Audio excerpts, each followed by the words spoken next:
Shalom Godly Family. Pagi ini kita kembali menikmati teh hangat. Teduhkan hati, hadirkan semangat.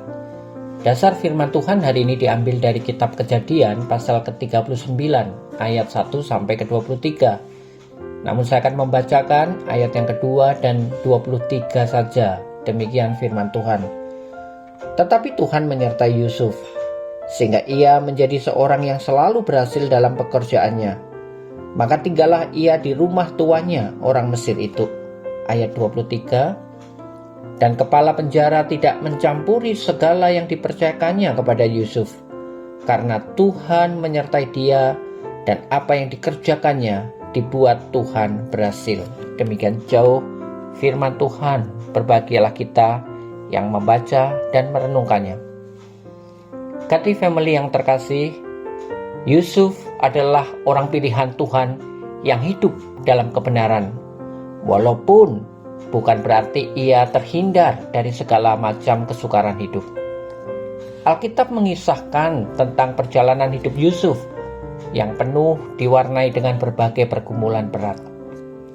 Saudara-saudaranya sendiri tanpa sepengetahuan ayah mereka telah menjual Yusuf sebagai budak kepada Potifar, orang Mesir.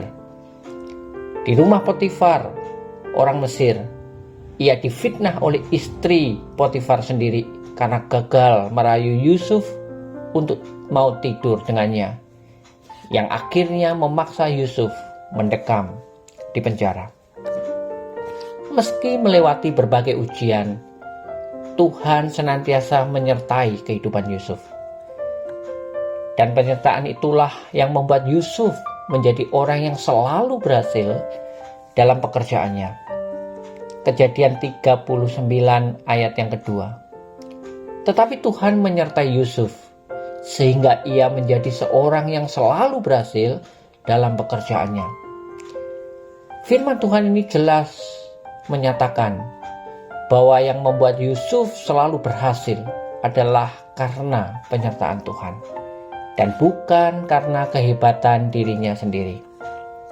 Godly Family, belajar dari perjalanan hidup Yusuf ini dapat disimpulkan bahwa Tuhan turut bekerja dalam segala perkara untuk mendatangkan kebaikan bagi kita, anak-anaknya yang takut akan Dia. Asalkan kita hidup dalam kebenaran firman-Nya, maka tidak ada hal yang perlu kita takutkan dan kita khawatirkan. Sebab Tuhan menetapkan langkah-langkah orang yang hidupnya berkenan kepadanya. Sekali lagi, jangan pernah kita berkata bahwa keberhasilan dan kesuksesan itu adalah buah dari jerih payah atau karena kekuatan kita sendiri. Sebab di luar Tuhan, kita tidak dapat berbuat apa-apa. Kiranya Tuhan menolong kita agar kita memiliki kerendahan hati dan senantiasa hidup berjalan dalam kebenaran firman-Nya. Dengan demikian kita akan senantiasa merasakan dan mengalami penyertaan Tuhan yang membuat segala yang kita lakukan pada akhirnya berhasil. Kiranya Tuhan menolong setiap kita. Mari kita berdoa. Tuhan Yesus, ajar kami untuk senantiasa hidup dalam kebenaran firman-Mu. Dan ajar kami memiliki hati yang takut akan Engkau, agar hidup kami tidak lepas dari penyertaan-Mu. Amin. Godly Family, selamat beraktivitas.